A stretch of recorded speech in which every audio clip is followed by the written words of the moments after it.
Scene setting जो है वो अभी कंटिन्यू कर रहे हैं। आपने अब घबराना नहीं है। आपको पहले ही बताया हुआ है कि कोई शुरू के चंद लेक्चर्स हैं जो कि सीन सेटिंग के ऊपर होंगे ताकि हमारी एक ओवरऑल बेस बन जाए।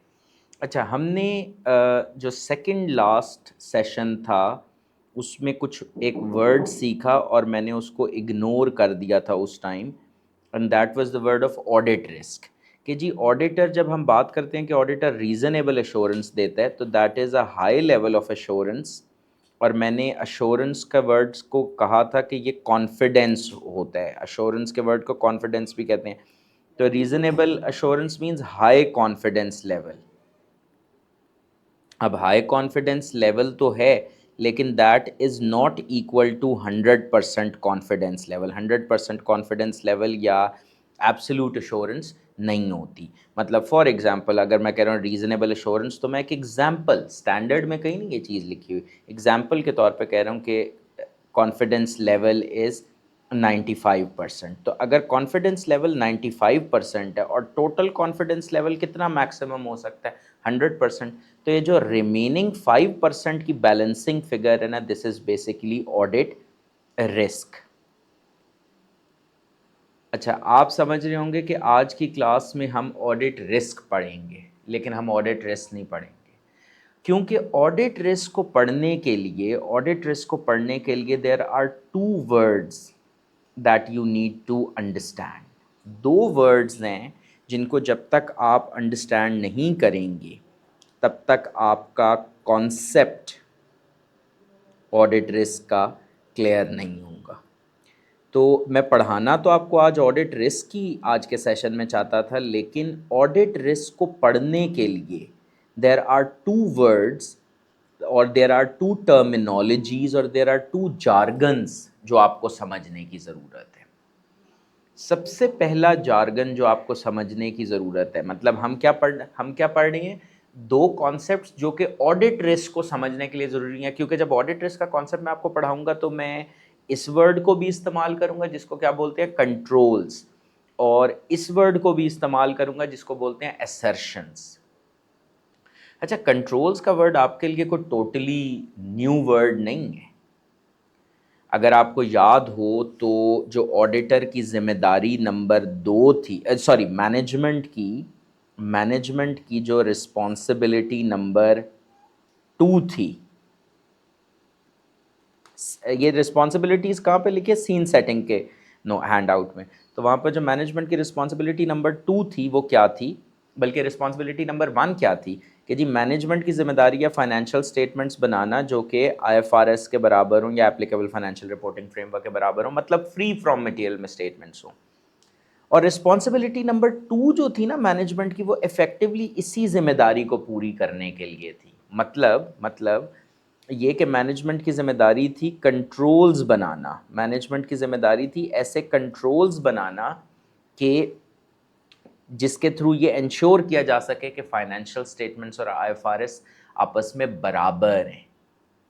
इस बात का क्या मतलब है, ऐसे कंट्रोल्स बनाना जिससे ये पता लगे कि फाइनेंशियल स्टेटमेंट्स और IFRS आपस में बराबर हैं, या इन अदर वर्ड्स ऐसे कंट्रोल्स बनाना कि मटेरियल मिस स्टेटमेंट या तो हो ही ना, मतलब कि क्या हो जाए, प्रिवेंट हो जाए। अगर मटेरियल मिस स्टेटमेंट अगर हो भी जाए तो वो डिटेक्ट हो जाए, और अगर मिस स्टेटमेंट डिटेक्ट हो जाए तो उसके बाद वो क्या हो जाए, करेक्ट हो जाए। ऐसे कंट्रोल्स बनाना जो कि मटेरियल मिस स्टेटमेंट को होने ही ना दें।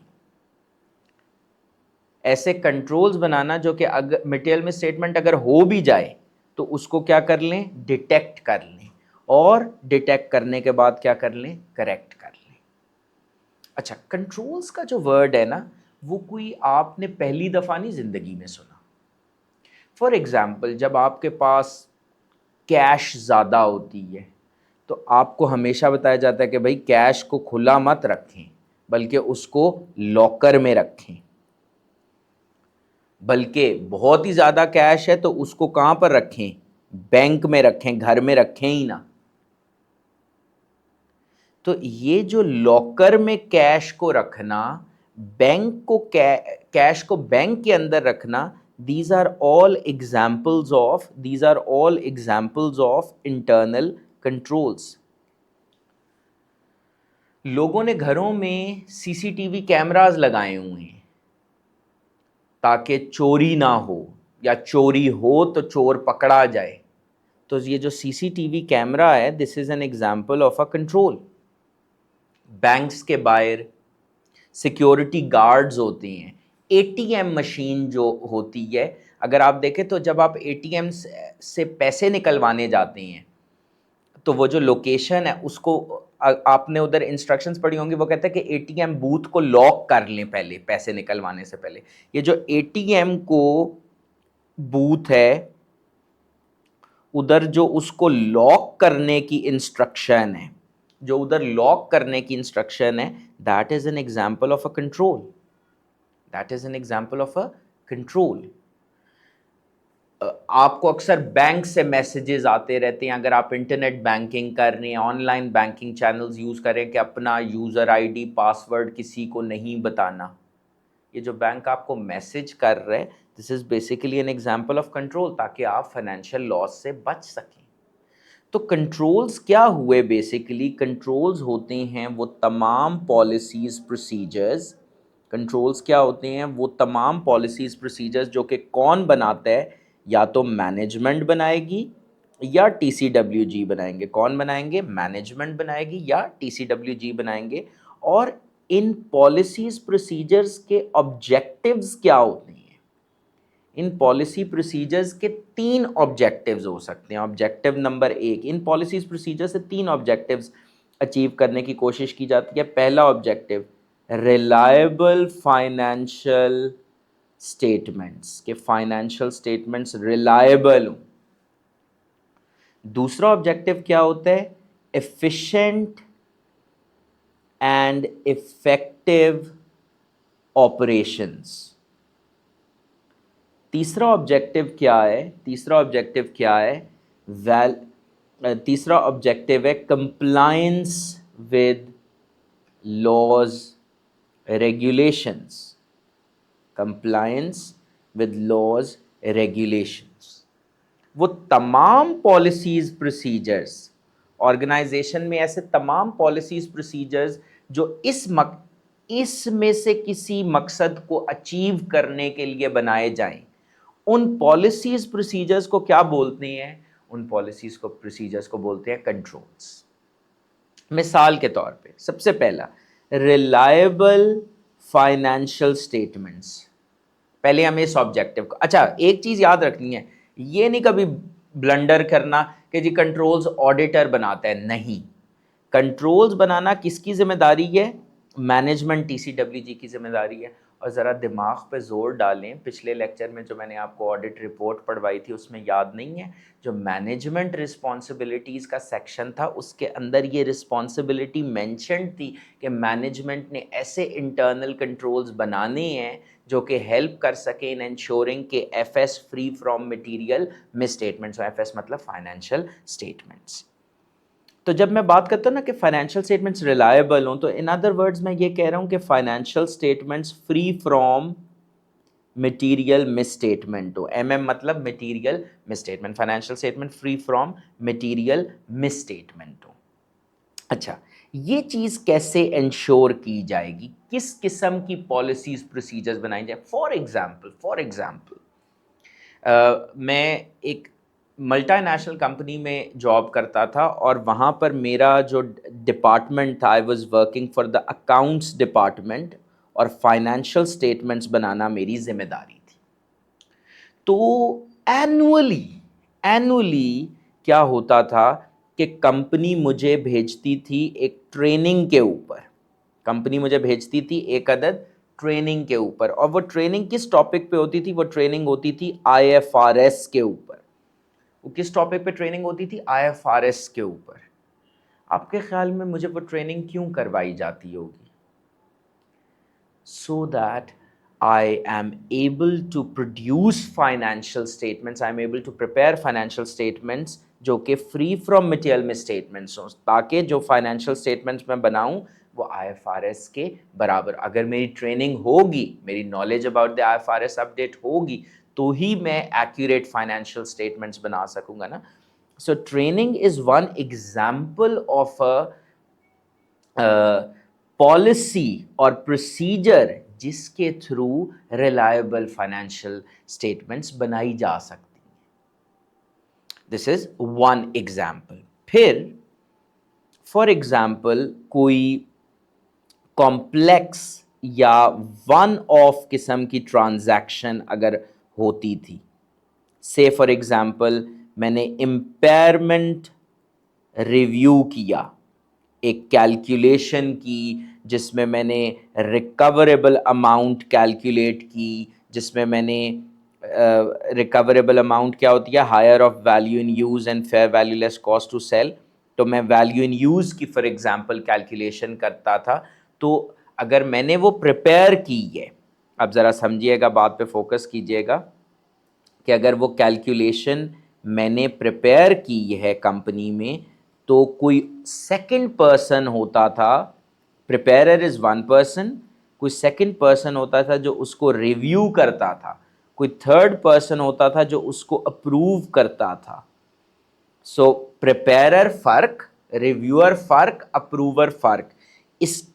इस प्रोसीजर के थ्रू, ताकि क्या होता था, अगर मैंने कोई गलती की, प्रिपेयरर ने कोई गलती की, तो रिव्यूअर उसको डिटेक्ट कर ले, रिव्यूअर से भी कोई रह गई तो अप्रूवर उसको डिटेक्ट कर ले और करेक्शन हो जाए। ये जो तीन डिफरेंट लोगों को एक ही काम, एक ही प्रोसेस में इन्वॉल्व किया गया और डिफरेंट रोल्स दिए गए, एक को प्रेपरेशन का, एक को रिव्यू का, एक को अप्रूवल का, ये जो तीन डिफरेंट लोगों में एक काम को डिवाइड किया गया, इसको बोलते हैं segregation of duties. Segregation of duties से क्या मुराद है, separation of duties. Separation of duties मतलब एक बंदे की ड्यूटी है प्रेपरेशन की, दूसरे बंदे की ड्यूटी है रिव्यू की, तीसरे बंदे की ड्यूटी है अप्रूवल की। तो ये जो डिवाइड कर ली ना ड्यूटीज इन लोगों के दरमियान में, ये जो सेग्रीगेशन ऑफ ड्यूटी की, this is basically an example of a procedure which will help to ensure के फाइनेंशियल स्टेटमेंट्स में इम्पेयरमेंट लॉस करेक्टली रिकॉर्ड हो। तो ये बेसिकली आपका इंटरनल कंट्रोल है। अगर आप अपनी बेसिक अकाउंटिंग एग्ज़ाम्स के कॉन्सेप्ट्स को रिकॉल करें तो वहाँ पर आप कुछ वर्ड्स आपने सीखे होंगे, कंट्रोल अकाउंट्स, वो जो आप debtors control account, creditors control accounts बनाते हैं, that is also an example of a control, उसके तो नाम में भी कंट्रोल आ रहे हैं। फिर आपने बनाई होंगी बैंक रेकन्सिलिएशन स्टेटमेंट्स, जिसको एब्रीविएट किया जाता है BRS। Bank reconciliation statement is also an example of a control. क्यों?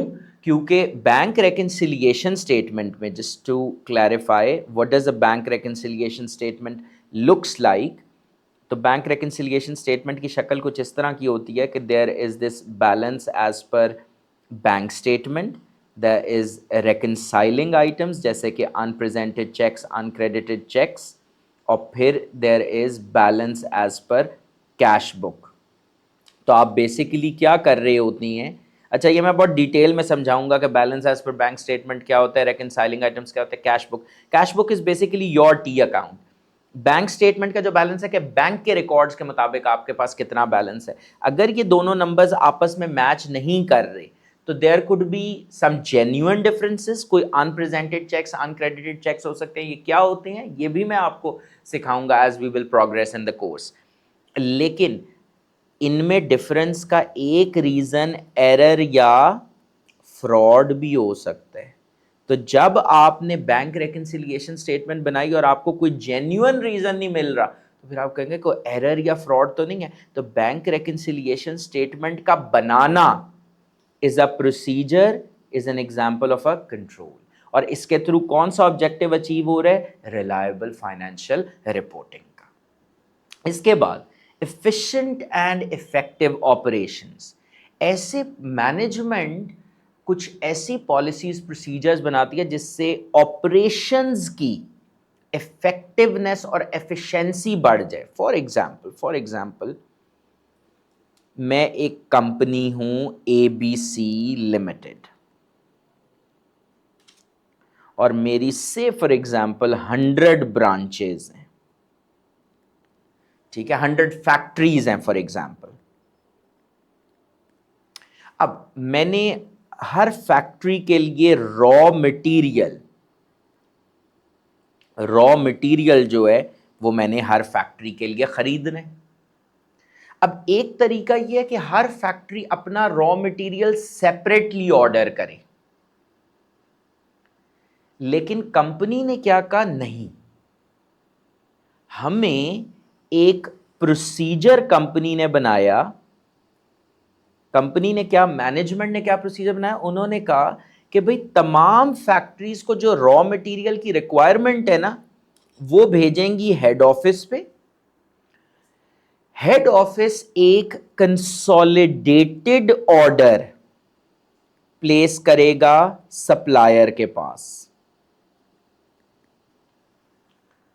बात समझ में आ रही है कि हर फैक्ट्री बजाय ये कि वो सेपरेट ऑर्डर प्लेस करती सप्लायर के पास, मैनेजमेंट ने एक प्रोसीजर बनाया कि नहीं भाई, हर कोई सेपरेटली ऑर्डर नहीं प्लेस करेगा, बल्कि हेड ऑफिस को तमाम 100 की 100 फैक्ट्रीज बताएंगी हमें इतना मटेरियल रिक्वायर्ड है। हेड ऑफिस उन तमाम मटेरियल की रिक्वायरमेंट्स को करेगी जमा। कंसोलिडेट करने का मतलब क्या होता है, जमा करना। और उनको जमा करके और उसके बाद वो ऑर्डर प्लेस करेगी किसके पास, सप्लायर के पास। ये इसमें क्या हिकमत है, इस बात का क्या मकसद है कि जी कंसोलिडेटेड ऑर्डर प्लेस किया जाएगा। कंसोलिडेटेड ऑर्डर प्लेस करने से सोचें ना कि आपको क्या मिलेंगे, बल्क बाइंग डिस्काउंट्स। वो जो इकोनॉमिक्स अगर आपने कभी पढ़ा हो तो एक वर्ड यूज होता है इकोनॉमिक्स में, economies of scale. Large order, large scale की वजह से जो बचत होगी, that is economies of scale. आप मुझे इस सारी एग्जाम्पल में क्या कंट्रोल बता सकती हैं, क्या है वो, क्या प्रोसीजर है? Consolidation of orders is the procedure जिसके थ्रू क्या मिलेगा, बल्क बाइंग डिस्काउंट्स। तो इससे आपके ऑपरेशंस इफेक्टिव और एफिशिएंट हो जाएंगे, आपको कॉस्ट सेविंग्स होंगी। So this is an example of a control. क्यों ये एग्जाम्पल है कंट्रोल की? क्योंकि दिस इज एन एग्जाम्पल, इस प्रोसीजर के थ्रू, ये जो कंसोलिडेशन ऑफ ऑर्डर्स है, इस प्रोसीजर के थ्रू, इस हरकत के थ्रू, किसकी हरकत, मैनेजमेंट की इस हरकत के थ्रू क्या होगा कि ऑपरेशंस की एफिशिएंसी, इफेक्टिवनेस इंप्रूव होगी। So this consolidation of orders is an example of an internal control. अच्छा, एक कंट्रोल तो हम सब अपनी डेली लाइफ में यूज कर रहे होते हैं। कोई चीज हमने खरीदनी हो तो सबसे बड़ा बेवकूफ़ उसको माना जाता है कि जो पहली दुकान पे गया, जो दुकानदार ने कीमत बताई, उसी कीमत पे आंखें बंद करके आपने चीज़ खरीद ली। तो इससे बड़ा बेवकूफ़ कोई नहीं है। आप पहले तो बात है उससे बार्गेनिंग करते हैं, फिर उसके बाद आप मार्केट में और दुकानों को चेक करते हैं जहां पर उसी किस्म की चीज़ मिल रही है, और उनसे जाके पूछते हैं कि भाई आप ये, फॉर एग्जांपल मैंने एक लैपटॉप लेना है, मैंने कोई टैबलेट लेना है, तो मैंने डिफरेंट दुकानों पे या जो है वो उस चीज़ की कीमत पता की। कोई कपड़े लेने हैं फॉर एग्जांपल, तो मैंने डिफरेंट दुकानों पे उस कपड़े की कीमत पता की, और फिर मैं कंपैरिजन करता हूँ कि भाई उस दुकान पे चीज़ सस्ती मिल रही है और उसी क्वालिटी की है जो बाकी जगहों पे है। तो ये जो आपने हरकत की ना कि डिफरेंट दुकानों में जाकर कीमतें मालूम की और उसके बाद फिर जो कम कीमत वाले थे और मुनासिब क्वालिटी वाला था वो चीज़ ख़रीदी, ये जो आपकी हरकत है, this is also an example of a control. और इसको पढ़ी लिखी ज़ुबान में क्या बोला जाता है? पढ़ी लिखी ज़ुबान में इसको बोलते हैं कोटेशंस लेना। कि आपने रॉ मटेरियल लेना था तो आपने 3 सप्लायर्स को अप्रोच किया जो वो रॉ मटेरियल सप्लाई कर सकते थे। आपने उन तीनों से पूछा कि भाई आप मुझे इतनी क्वांटिटी का रॉ मटेरियल चाहिए, आप मुझे कितने का देंगे? एक सप्लायर ने कहा मैं आपको पर यूनिट 100 का दूंगा, दूसरे ने कहा मैं आपको पर यूनिट 110 का दूंगा, तीसरे ने कहा मैं आपको पर यूनिट 95 का दूंगा। आप देखते हैं यार तीनों की क्वालिटी मोर और लेस सेम ही है, तो आपने कौन सा सप्लायर सिलेक्ट किया? आपने सप्लायर सिलेक्ट कर लिया जो 95 में दे रहे। तो ये क्या हुआ, आपने तीनों से क्या लिए? प्राइस कोट्स लिए। कोटेशन मतलब प्राइस कोट लिया आपने, और उसकी बेसिस पे आपने कौन सा सप्लायर सिलेक्ट कर लिया जो आपको 95 में 95 में ये चीज़ दे रहा है। तो ये जो कोटेशंस लेने वाली हरकत है, इससे आपने नुकसान से बच गए ना, महंगा खरीदने से बच गए ना। तो ये जो कोटेशंस आपने लिए ना और उसके बाद आपने उसका जो कंपैरिजन किया, ये जो आपने हरकत की, इसका मतलब है quotations is also an example of a control, because through this policy, through this procedure आपके ऑपरेशंस में एफिशिएंसी और इफेक्टिवनेस आई। इसके बाद एक और ऑब्जेक्टिव जो कंट्रोल्स का होता है, that is compliance with laws and regulations. हर वो पॉलिसी, हर वो प्रोसीजर जिसके थ्रू लॉज रेगुलेशंस की कंप्लायंस को इंश्योर किया जा सके। लॉज रेगुलेशंस की कंप्लायंस जरूरी क्यों है, पहले तो ये समझना जरूरी है। लॉज रेगुलेशंस की कंप्लायंस सर इसलिए ज़रूरी है कि अगर कानून की खिलाफ वर्जी होगी तो आपके ऊपर फाइन्स इंपोज हो जाएंगे, रेगुलेटर्स आपके ऊपर फाइन्स इंपोज करेंगे, पेनल्टीज इंपोज करेंगे। फॉर एग्जांपल पाकिस्तान में आप सुनते होंगे टीवी चैनल्स को पेमरा ने, PEMRA is basically the regulator, Pakistan electronic media and regulatory authority, PEMRA ने टीवी चैनल को शो कॉज नोटिस भेज दिया कोई ऐसी बात करने पे जो कि कानून की खिलाफ वर्जी थी। तो क्या इससे चैनल की रेपुटेशन खराब हुई? अगर चैनल को सस्पेंड कर दे, लाइसेंस रिवोक कर दे, तो चैनल का तो बिजनेस ही बंद हो जाएगा। तो एक तो फाइनेंशियल नुकसान है, दूसरा नॉन फाइनेंशियल नुकसान भी है, जो रेपुटेशन पे डेंट पड़ेगा, जो रेपुटेशन खराब होगी मार्केट के अंदर। तो इस वजह से लॉज रेगुलेशंस के साथ कंप्लायंस ज़रूरी है, और इस लॉज रेगुलेशंस की कंप्लायंस को इंश्योर करने के लिए जो भी पॉलिसीज और प्रोसीजर्स मैनेजमेंट टीसीडब्ल्यूजी बनाते हैं उनको क्या बोलते हैं? कंट्रोल्स। मिसाल के तौर पे मैं एक एमएनसी में जब काम कर रहा था तो अल्हम्दुलिल्लाह I had a very diversified experience, और उसके अंदर मैंने I was also responsible for corporate compliance, मतलब जो कंपनी लॉ की कंप्लायंस है उसकी भी जिम्मेदारी मेरे पास थी। तो वहां पर मैं एक प्रोसीजर मैंने बनाया हुआ था, मैनेजमेंट ने एक प्रोसीजर क्या बनाया हुआ था कि भाई डेली बेसिस पर जो कॉरपोरेट रेगुलेटर है पाकिस्तान में जो कॉरपोरेट रेगुलेटर है उसका नाम है SECP, securities and exchange commission of Pakistan. तो मेरा एक डेली बेसिस पर काम क्या होता था, मेरा डेली बेसिस पे काम क्या होता था कि जी मैंने SECP की वेबसाइट पे जाना है और उस पर जाकर ये चेक करना है कि कोई लॉज या रेगुलेशंस, कोई नया लॉ रेगुलेशन तो नहीं आया, किसी एग्जिस्टिंग लॉ रेगुलेशन में कोई चेंज तो नहीं आई, और अगर ऐसा कुछ हुआ है तो फिर उसकी इंपैक्ट असेसमेंट करना कि उस नए कानून का मेरी कंपनी के ऊपर क्या इफेक्ट है, क्या इंपैक्ट है, कोई पॉजिटिव इंपैक्ट है, कोई नेगेटिव इंपैक्ट है, उसको असेस करना, ताकि ताकि ताकि मैं उसको प्रॉपरली क्या कर सकूं, कंप्लाई कर सकूं उस कानून को। मुझे कानून का पता ही नहीं है तो मैं उसको कहां से कंप्लाई करूंगा?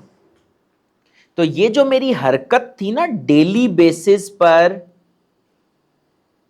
SECP की वेबसाइट को विजिट करके और उधर ये देखना, ये जो मेरी तमाम हरकत थी, इस हरकत को, इस प्रोसीजर को, हरकत इस प्रोसीजर को मैं क्या कहूंगा, daily checking of website of corporate regulator is basically N internal control, is basically a procedure, is N internal control, जिसके थ्रू क्या होगा, कंप्लायंस अचीव होगी लॉज रेगुलेशंस की।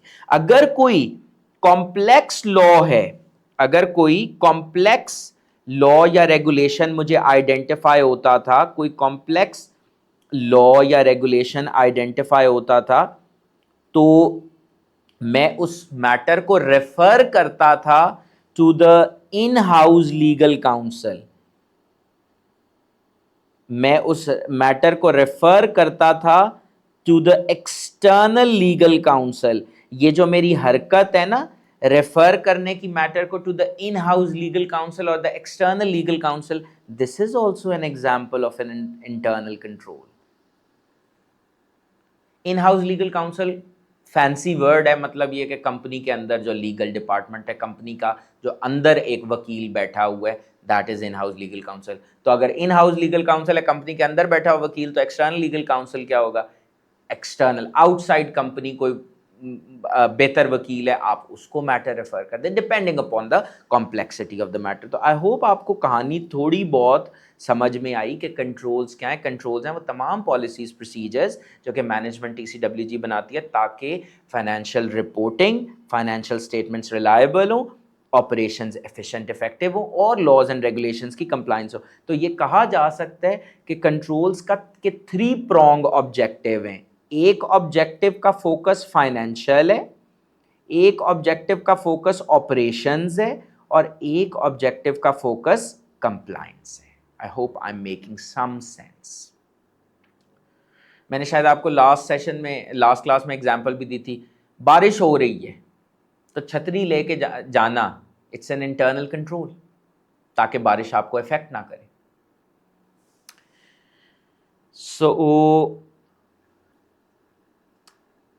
अच्छा, तो इंटरनल कंट्रोल्स एक, अच्छा हम ये पढ़ क्यों रहे हैं इंटरनल कंट्रोल्स, क्योंकि जब तक हम इंटरनल कंट्रोल्स का वर्ड नहीं सीखेंगे हमें ये वर्ड नहीं समझ आएगा। हमारी मजबूरी है, मैं ऑडिट रिस्क उस वक्त तक आपको उसका टेक्निकल एक्सप्लेनेशन नहीं दे सकता जब तक कि मैं आपको ये ना सिखा दूं कि कंट्रोल्स क्या हैं और असर्शंस क्या है। तो कंट्रोल्स तो आपको माशाल्लाह से समझ में आ गया है। अब समझते हैं असर्शंस। असर्शन का मतलब अंग्रेजी में क्या होता है, असर्शन का आम अंग्रेजी में मतलब क्या है, दावा, क्लेम।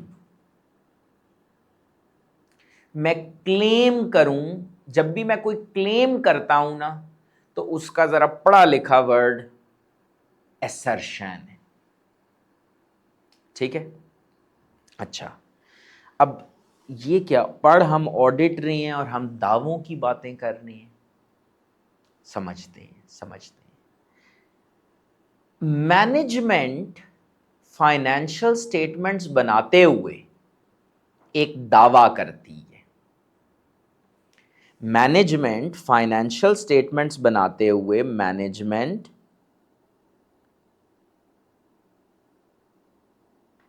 फाइनेंशियल स्टेटमेंट्स बनाते हुए क्या करती है, एक दावा करती है। वो दावा क्या होता है, वो दावा ये होता है कि जी टेंशन नहीं लेनी, फाइनेंशियल स्टेटमेंट्स IFRS के बराबर हैं। मैनेजमेंट ये दावा करती है और आपको पता है आपने इसकी एक्चुअल एग्जाम्पल भी देखी हुई है, रियल वर्ल्ड इलिस्ट्रेशन। पिछली क्लास के अंदर जब मैंने आपको फौजी फर्टिलाइजर कंपनी के फाइनेंशियल स्टेटमेंट्स दिखाए थे, तो मैंने आपको बताया था कि ये देखें, ये मैनेजमेंट ने दावा किया हुआ है, क्योंकि आपको पता है ना मैनेजमेंट की जिम्मेदारी है फाइनेंशियल स्टेटमेंट्स बनाना एज पर IFRS। तो मैनेजमेंट फाइनेंशियल स्टेटमेंट्स में एक अदद दावा करती है, और वो दावा क्या है, आप समझ रहे थे कि मैं वैसे ही कह रहा हूं कि मैनेजमेंट ने ये दावा किया हुआ है, लेकिन ज़रा ये फाइनेंशियल स्टेटमेंट्स मुलाहिजा फरमाएं। ये फाइनेंशियल स्टेटमेंट्स किसने बनाई होंगी, मैनेजमेंट ने बनाई होंगी। मैनेजमेंट क्या दावा करिए, these financial statements have been prepared in accordance with the accounting and reporting standards as applicable in Pakistan. तो मैनेजमेंट खुद कह रही है कि ये financial statements is equal to IFRS plus companies act 2017। ठीक होगी बात।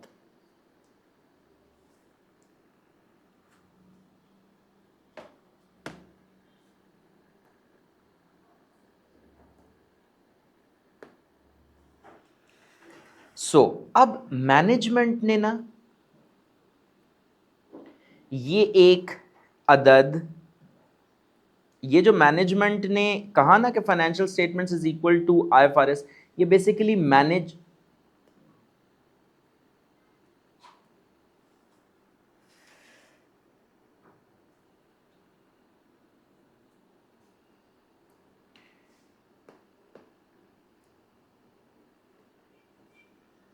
ये जो मैनेजमेंट ने कहा ना कि फाइनेंशियल स्टेटमेंट्स IFRS के बराबर हैं, ये बेसिकली क्या है, ये मैनेजमेंट का क्लेम है। ये जो है ना, अगर आपसे कोई पूछे कि मैनेजमेंट का क्या क्लेम है, तो ये मैनेजमेंट का क्लेम है कि FS is equal to IFRS। लिखा हुआ है ना फाइनेंशियल स्टेटमेंट्स में, स्टेटमेंट ऑफ कंप्लायंस के अंदर, अभी जो आपने एग्जांपल देखी। तो इस क्लेम की, इस क्लेम को जब मैं ऑडिटर की नजर से देखता हूं, इस क्लेम को जब मैं ऑडिटर की नजर से देखता हूं ना, तो ये क्या बनते हैं जरा समझिएगा। सबसे पहले मुझे एक चीज बताएं कि अगर मैं फाइनेंशियल स्टेटमेंट्स को ब्रेक करूं,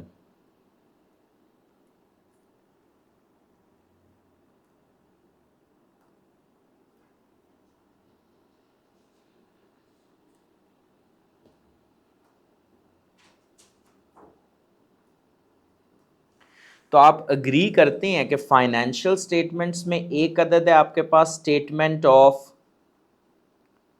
प्रॉफिट और loss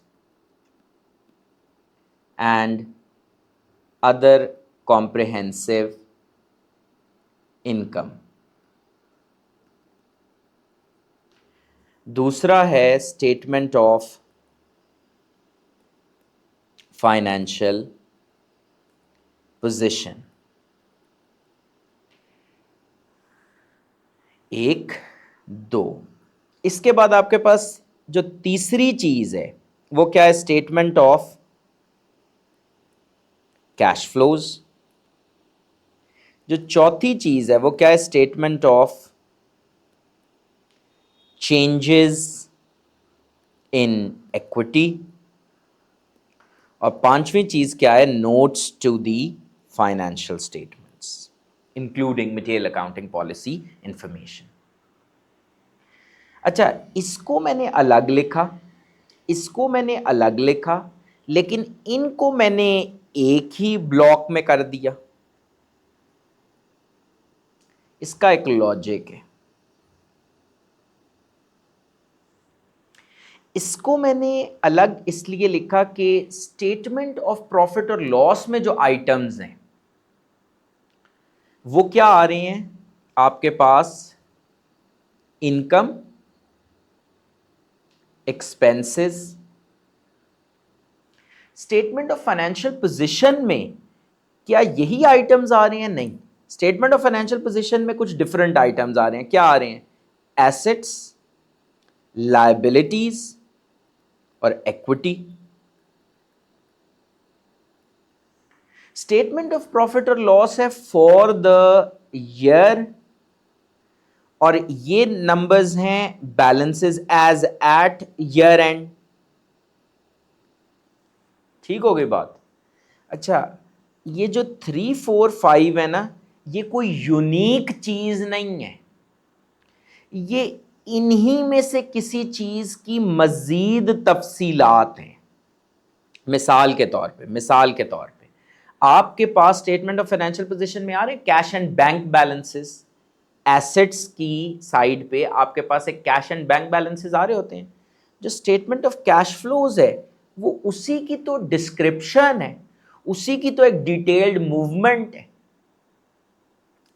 statement of changes in equity, यहां पे आपके पास इक्विटी आ रही है, उसी की एक मूवमेंट जो है वो ये एक अलग स्टेटमेंट है। तो ये जो स्टेटमेंट्स हैं ये डिटेल कर रही हैं something which is already given in the statement of financial position. इसी तरीके से notes to the financial statements, notes to the financial statements भी तो इन्हीं चीजों की एडिशनल तफसीलात फराहम कर रही हैं। ठीक होगी बात? तो इस चीज़ को मद्देनज़र रखते हुए, इस चीज़ को समझते हुए अब आपने ज़रा फोकस करना है कि मैंने ये जो बाइफर्केशन की, अच्छा अभी तक मैंने आपको असर्शंस बताई नहीं है। अब यहां पर, यहां तक ये जो मैंने लैंग्वेज अभी तक यूज कर रहा हूं ना, ये जो लैंग्वेज मैं यूज कर रहा हूं, ये लैंग्वेज है सर, जो अभी तक मैंने लैंग्वेज यूज की है, ये लैंग्वेज है अकाउंटिंग की। ये जो लैंग्वेज मैंने यूज की ना, ये लैंग्वेज किसकी है? अकाउंटिंग की, फाइनेंशियल रिपोर्टिंग की। ये जबान है फाइनेंशियल रिपोर्टिंग की। अब मैं आपको इसकी ट्रांसलेशन करके देता हूं, अब मैं आपको इसकी ट्रांसलेशन करके देता हूं ऑडिट की जबान में। ऑडिटिंग की लैंग्वेज में, ऑडिटिंग की लैंग्वेज में वो तमाम लाइन आइटम्स, ऑडिटिंग की लैंग्वेज में वो तमाम लाइन आइटम्स जो कि आपको नजर आ रही हैं स्टेटमेंट ऑफ प्रॉफिट और loss and other comprehensive income में, उनको बोलते हैं class of transactions and events. इसको ऑडिटिंग की जबान में ये जो फाइनेंशियल स्टेटमेंट लाइन आइटम्स, जो फाइनेंशियल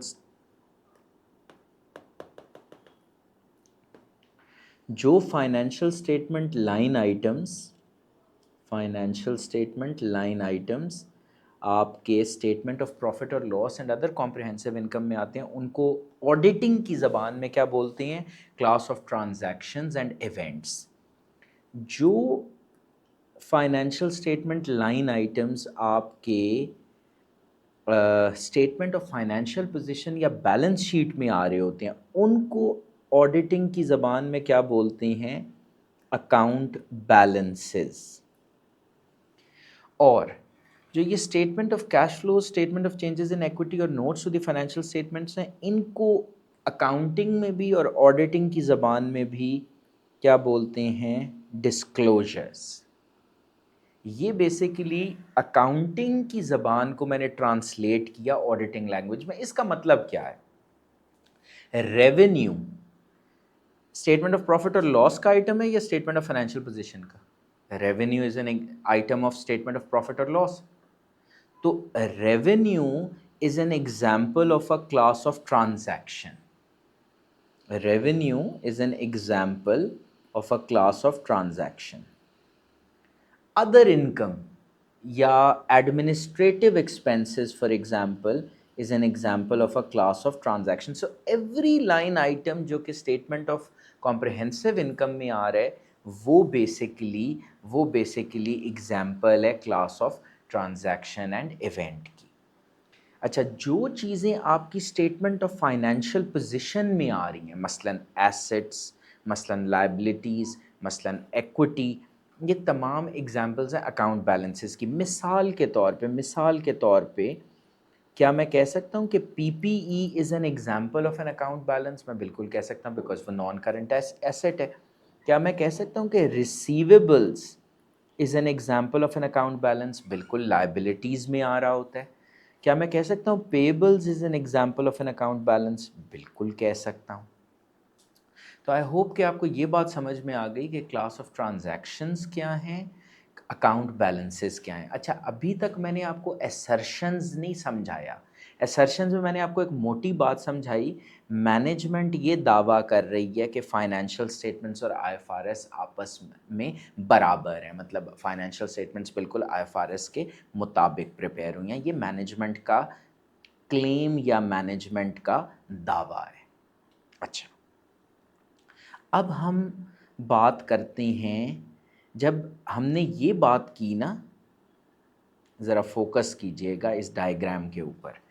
मैनेजमेंट का दावा है कि ये जो फाइनेंशियल स्टेटमेंट्स हैं ये आईएफआरएस के मुताबिक है। मतलब फाइनेंशियल स्टेटमेंट्स में क्या चीज़ें आती हैं, स्टेटमेंट ऑफ प्रॉफिट और लॉस, मतलब स्टेटमेंट ऑफ प्रॉफिट और लॉस में जो रेवेन्यू है वो आईएफआरएस के मुताबिक है, जो एक्सपेंसेस हैं वो आईएफआरएस के प्रिंसिपल्स को फॉलो करके रिकॉर्ड किए गए हैं, जो एसेट्स हैं वो आईएफआरएस के प्रिंसिपल्स को फॉलो करके रिकॉर्ड किए गए हैं, लाइबिलिटीज़ आईएफआरएस के प्रिंसिपल्स को फॉलो करके रिकॉर्ड की गई हैं, इक्विटी आईएफआरएस के प्रिंसिपल्स को कंप्लाई करके बनाई गई हैं। तो अगर मैनेजमेंट का ये दावा है तो क्या ये कह सकता हूँ कि मतलब मैनेजमेंट का ये दावा है कि क्लास ऑफ ट्रांजैक्शंस आईएफआरएस के मुताबिक है। अब इस दावे की मैं आपको ऑडिटर की ज़बान में तशरीह करके बताता हूँ। ऑडिटर की ज़बान में इस दावे को एक्सप्लेन करता हूँ कि जब मैनेजमेंट कह रही है कि स्टेटमेंट ऑफ प्रॉफिट और लॉस में जो रेवेन्यू है वो आईएफआरएस के प्रिंसिपल्स के एन मुताबिक है, तो मैनेजमेंट बेसिकली एग्जैक्टली क्या कहना चाह रही है, मैनेजमेंट कहना चाह रही है कि रेवेन्यू अकर हुआ, रेवेन्यू कंप्लीट है, रेवेन्यू एक्यूरेट है, रेवेन्यू करेक्ट अकाउंटिंग पीरियड में रिकॉर्ड हुआ, रेवेन्यू करेक्टली क्लासिफाइड है,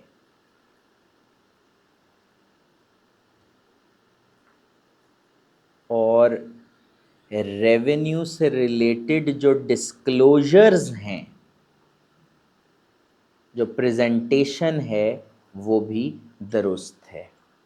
ये जो 1 2 3 4 5 6 ये बेसिकली वो 6 एसर्शंस हैं, ये बेसिकली वो 6 क्लेम्स हैं जो मैनेजमेंट कर रही है रेवेन्यू के हवाले से या किसी भी क्लास ऑफ ट्रांजैक्शन के हवाले से। इस बात का मतलब क्या है, इस बात का मतलब समझने के लिए अगर हम देखें, यहाँ पर ज़रा फोकस कीजिएगा कि ये स्टेटमेंट ऑफ प्रॉफिट और लॉस है, और स्टेटमेंट ऑफ प्रॉफिट और लॉस पे जो भी लाइन आइटम्स आते हैं, मैंने इनको क्या बोला कि ये ऑडिट की ज़बान में एक class of transaction and event है, और इस क्लास ऑफ ट्रांजैक्शन या इवेंट के हवाले से मैनेजमेंट के क्या दावे हैं, मैनेजमेंट के 6 दावे हैं, occurrence, completeness, accuracy, cut off, classification and presentation. अब हम इस एक एक चीज़ को ज़रा समझते हैं। मैनेजमेंट ने 2024 के फाइनेंशियल स्टेटमेंट्स में जब ये रेवेन्यू रिपोर्ट किया तो मैनेजमेंट इसके बारे में कुछ दावे, जब मैनेजमेंट ने ये नंबर लिखा तो मैनेजमेंट ने एक ब्रॉड दावा क्या किया कि जी फाइनेंशियल स्टेटमेंट्स आईएफआरएस के बराबर हैं। फाइनेंशियल स्टेटमेंट्स में ही आती है स्टेटमेंट ऑफ प्रॉफिट और लॉस, इसके अंदर ही आता है रेवेन्यू। तो मैनेजमेंट इन अदर वर्ड्स ये कह रही है कि जी रेवेन्यू जो हमने ये रिपोर्ट किया नंबर, ये आईएफआरएस के एन मुताबिक है। तो जब मैनेजमेंट ने ये कहा तो मैनेजमेंट ये कहना चाह रही है कि ये जो रेवेन्यू है ये कोई फेक रेवेन्यू नहीं है, एक्चुअली सेल हुई तो हमने रेवेन्यू रिकॉर्ड किया। मतलब ये जो रेवेन्यू रिकॉर्ड की है ये एक्चुअली अकर हुआ, मतलब हमने कोई गुड्स, कोई सर्विसेज प्रोवाइड की जिसके नतीजे में ये रेवेन्यू अकर हुआ। तो जो रेवेन्यू रिकॉर्ड हुआ है वो एक्चुअली अकर हुआ, और वो इसी एंटिटी, ये कंपनी कौन सी थी, एफएफसी, वो रिलेट भी एफएफसी से ही करता है। मतलब वो अकर हुआ plus it pertains to FFC, to the entity. मतलब ऐसा नहीं है कि किसी और कंपनी का रेवेन्यू जो है वो इधर रिकॉर्ड हुआ है, दिस इज अकरेंस। दूसरी चीज, जब मैनेजमेंट ने रिपोर्ट किया ना कि जी हमने 373 बिलियन का रेवेन्यू कमाया है, तो मैनेजमेंट कह रही है इसके अलावा हमारा कोई रेवेन्यू नहीं है, इसके अलावा हमारा कोई रेवेन्यू नहीं है। मतलब वो तमाम रेवेन्यू जिसको रिकॉर्ड होना चाहिए था, वो तमाम रेवेन्यू जो जिसको इस नंबर के अंदर आना चाहिए था वो इंक्लूडेड है। मतलब कोई ओमिशन नहीं है रेवेन्यू की, इसको कहते हैं completeness. All revenue that should have been recorded, वो तमाम रेवेन्यू जिसको इधर रिकॉर्ड होना चाहिए था वो एक्चुअली रिकॉर्ड हुआ है। इसके बाद आपके पास जो तीसरी बात इधर जो मैनेजमेंट दावा कर रही है इनडायरेक्टली या डायरेक्टली, वो ये है एक्यूरेसी का, कि अगर मैंने एक चीज बेची, ये फौजी फर्टिलाइजर कंपनी फर्टिलाइजर बेचती है, तो अगर उसने फर्टिलाइजर बेचा तो फॉर एग्जाम्पल उसने रसीद काटी 100 रुपए की, तो रेवेन्यू रिकॉर्ड भी 100 रुपए पे ही हुआ है। ऐसा नहीं हुआ कि रसीद काटी 100 रुपए की और रेवेन्यू रिकॉर्ड किया 80 पे। तो ये क्या है कि ट्रांजैक्शंस करेक्ट अमाउंट्स पर रिकॉर्ड की गई हैं। जब मैनेजमेंट रिपोर्ट कर रही है ना 373 बिलियन का रेवेन्यू, तो मैनेजमेंट एक और दावा ये कर रही है कि इस 373 बिलियन के रेवेन्यू के अंदर ना तो 2023 का कोई रेवेन्यू शामिल है और ना ही 2025 का कोई रेवेन्यू शामिल है। ये मैनेजमेंट का दावा है कि करेक्ट जो रेवेन्यू रिकॉर्ड किया गया वो करेक्ट अकाउंटिंग पीरियड में या करेक्ट फाइनेंशियल ईयर में रिकॉर्ड किया गया है। जो रेवेन्यू रिकॉर्ड किया गया है वो करेक्ट अकाउंटिंग पीरियड में या करेक्ट फाइनेंशियल ईयर में रिकॉर्ड किया गया है। उसके बाद आपके पास क्या चीज़ आती है? क्लासिफिकेशन। उसके बाद आपके पास क्या चीज़ आती है? क्लासिफिकेशन। क्लासिफिकेशन क्या है? क्लासिफिकेशन ये है कि इस रेवेन्यू के अंदर, इस कंपनी का जो बिजनेस है वो फर्टिलाइजर बेच रहे हैं, तो इस रेवेन्यू के अंदर कोई इंटरेस्ट इनकम शामिल नहीं है, क्योंकि अगर कोई इंटरेस्ट इनकम होगी तो वो तो अदर इनकम में क्लासिफाई होगी। इस रेवेन्यू के अंदर कोई gain on disposal of PPE शामिल नहीं है। ये मैनेजमेंट का डायरेक्टली या इनडायरेक्टली दावा है। प्रेजेंटेशन कि इससे रिलेटेड जो प्रेजेंटेशन है स्टेटमेंट ऑफ प्रॉफिट और लॉस पे, इससे रिलेटेड जो डिस्क्लोजर्स वगैरह वो तमाम as per the relevant IFRS which in this case is IFRS 15 वो एग्जिस्ट करते हैं। सो ये वो असर्शंस है। अच्छा, बहुत सा बच्चा ऑडिट पढ़ते कितना टाइम गुजर जाता है और वो फिर कहते हैं कि revenue is an example of assertion. नहीं, revenue is an example of a class of transaction.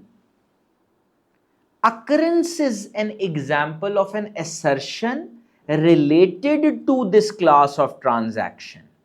तो आपको बड़ा क्लियर होना चाहिए कि जो फाइनेंशियल स्टेटमेंट लाइन आइटम्स हैं दे आर नॉट असर्शंस, उनके बारे में दावे किए जाते हैं। मतलब जब कोई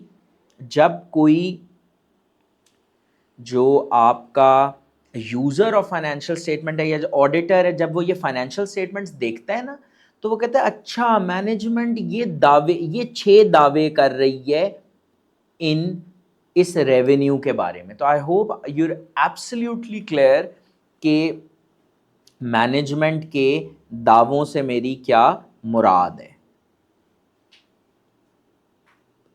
तो आई होप कोई ये मिस्टेक नहीं करेगा कि वो कहे revenue is an assertion. Revenue is not an assertion.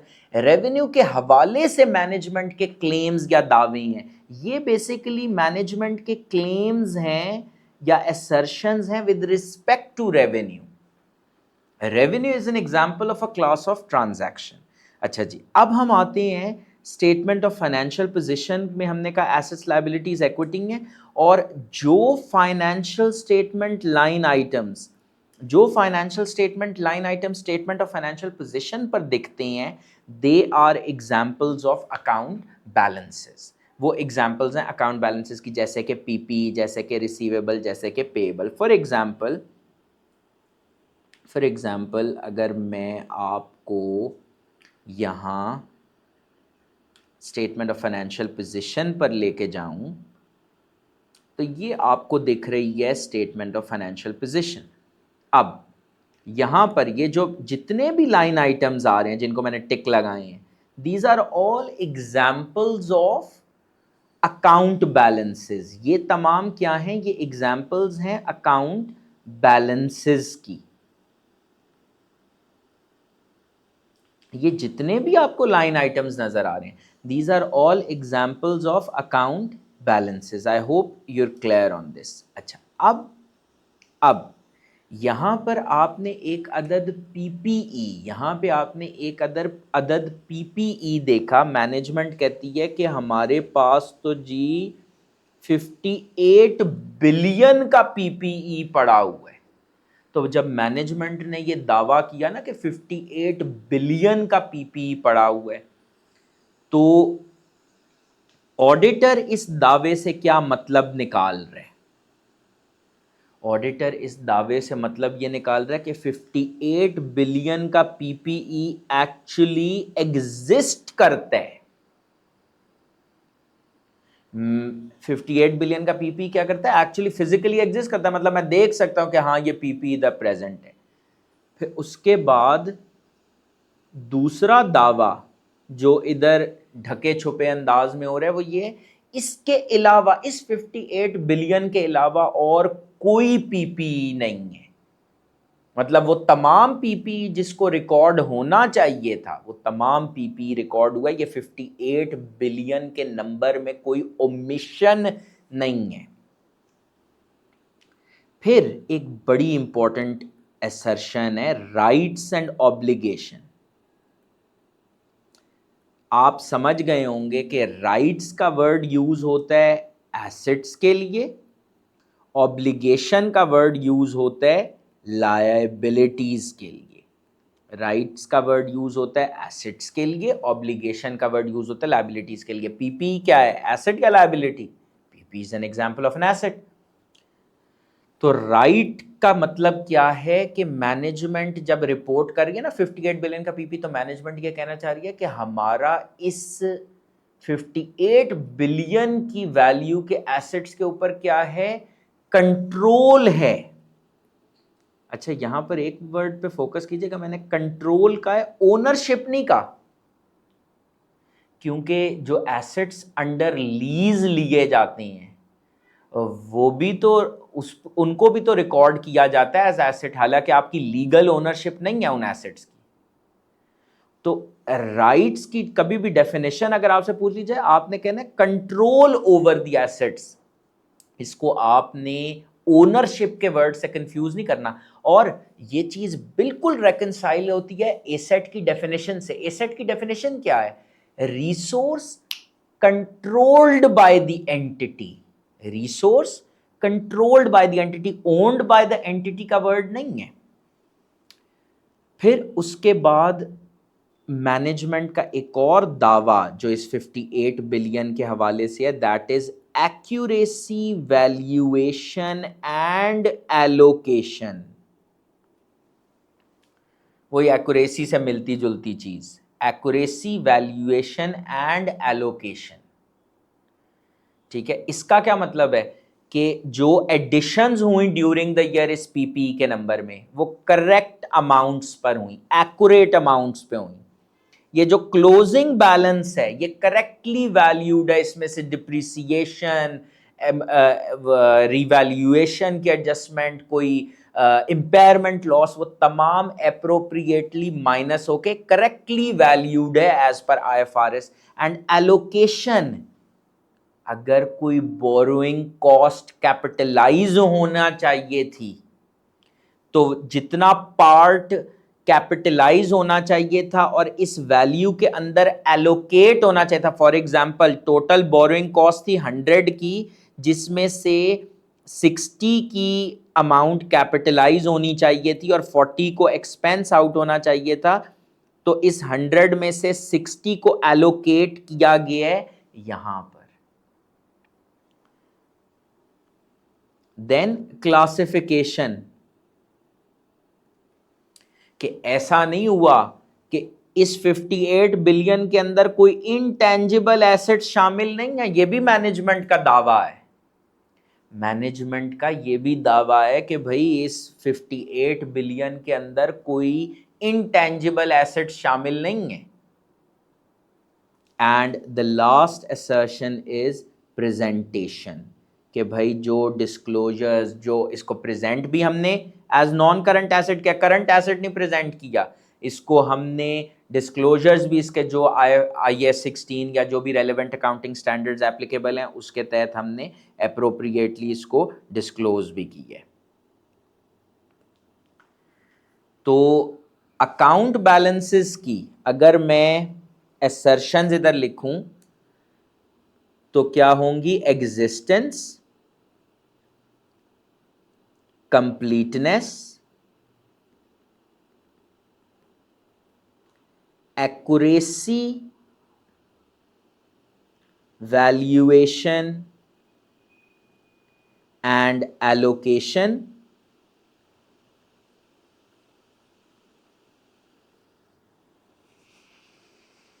Classification, presentation,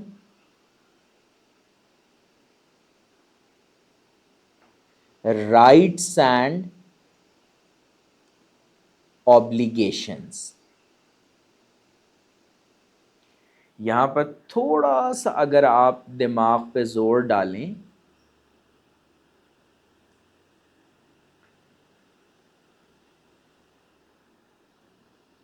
तो देखें, ये तो असर्शन दोनों में ही कॉमन है, ये भी दोनों में ही कॉमन है, ये 100% कॉमन है। तो तीन असर्शंस तो बिल्कुल ही सेम है ना। तो अगर एक मर्तबा आपने इसको जहन में रख लिया क्लास ऑफ ट्रांजैक्शंस के लिए, तो फिर आपको अकाउंट बैलेंसेस के लिए तो ये तो कॉमन हो गई। अच्छा, ये है मिलती जुलती, यहां पर सिर्फ एक्यूरेसी था क्लास ऑफ ट्रांजैक्शन के अंदर, इधर एक्यूरेसी, वैल्यूएशन एंड एलोकेशन। ये है मिलती जुलती, जिस चीज को क्लास ऑफ ट्रांजैक्शन के लिए अकरेंस कहा उसको अकाउंट बैलेंसेस के लिए एग्जिस्टेंस बोल दिया, और ये ऑल टुगेदर डिफरेंट है। ठीक हो गई बात?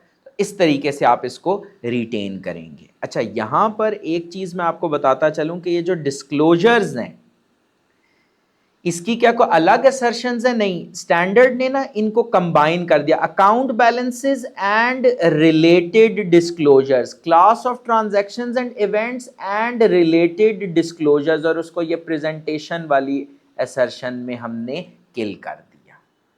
आई होप आपको असर्शंस का कॉन्सेप्ट समझ आया होगा। ये हैं assertions related to account balances and related disclosures. ये हैं assertions related to class of transactions and events and related disclosures। मुझे उम्मीद है कि थोड़ी बहुत, ज़्यादा तो नहीं लेकिन थोड़ी बहुत आपको इसमें सेंस ज़रूर डेवलप हुई होगी कि मैं इसमें क्या कॉन्सेप्ट देना चाह रहा हूँ। सो अगर हम जल्दी से इसको लिंक कर लें, हमने एग्जाम्पल्स तो इधर डिस्कस कर ली। कंट्रोल एक्टिविटीज़ हैं, कंट्रोल एक्टिविटीज़ या इंटरनल कंट्रोल का कॉन्सेप्ट इधर बताया हुआ है कि policy procedure designed, implemented and maintain by management, TCWG, other personnel to provide reasonable assurance about the achievement of the following objectives: reliable financial reporting, efficiency, effectiveness of operations, compliance with laws and regulations। अच्छा, reasonable assurance मतलब अगर controls हों भी तो guarantee नहीं है कि ये ऑब्जेक्टिव्स अचीव होंगे, नो गारंटी के ये ऑब्जेक्टिव्स अचीव होंगे। जैसे ऑडिटर रीजनेबल अश्योरेंस ही ना देता फाइनेंशियल स्टेटमेंट्स के बारे में, कंट्रोल से भी गारंटी नहीं मिलती कि ये ऑब्जेक्टिव्स अचीव होंगे, क्योंकि कंट्रोल्स हों भी तो क्या ह्यूमन एरर नहीं हो सकता? ह्यूमन एरर की भी तो पॉसिबिलिटी एग्जिस्ट करती है।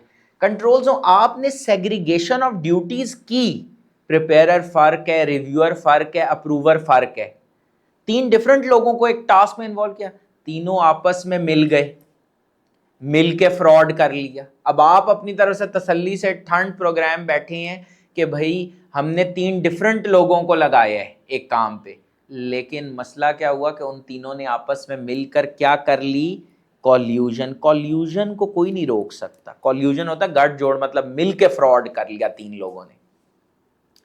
एक इसमें कंट्रोल, बाकी तो सारी एग्जांपल्स मैंने आपको बताई थी। एक कंट्रोल ऑथराइजेशन, अप्रूवल का कंट्रोल, वो भी हमने डिस्कस किया था। एसर्शंस, अच्छा पासवर्ड एक कंट्रोल जो सॉरी आईटी बेस्ड रह गया।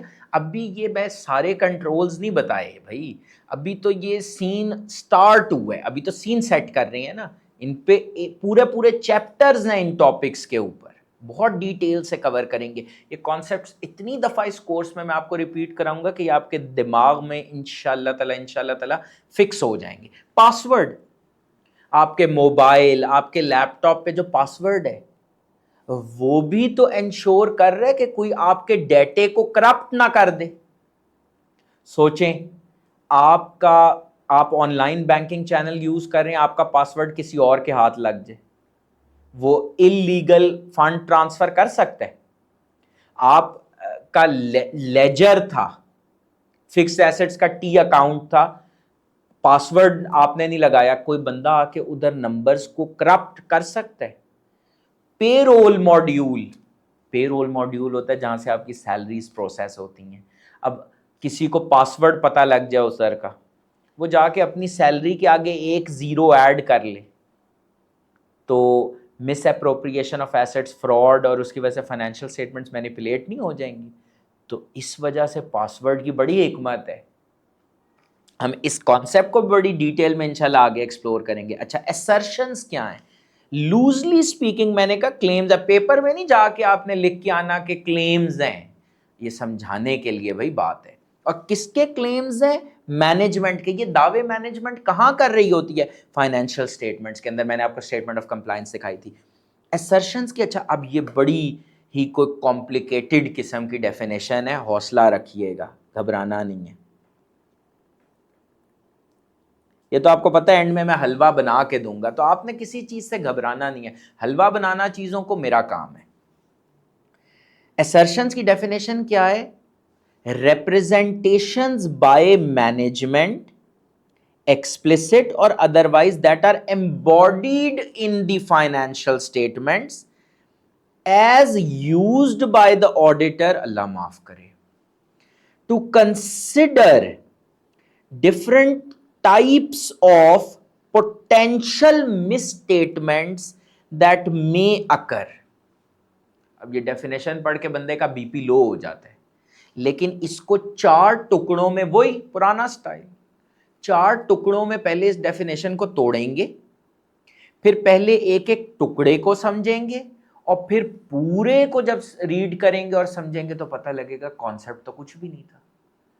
आपको असर्शंस तो पहले ही पता है क्या है, ये तो आप पहले ही समझ चुके हैं।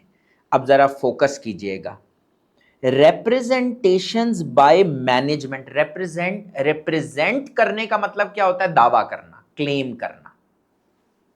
रिप्रेजेंट करने का मतलब क्या है? दावा करना, क्लेम करना। तो claims by the management, explicit और अदरवाइज। अच्छा, एक्सप्लिसिट मतलब डायरेक्टली, और अदरवाइज मतलब इनडायरेक्टली।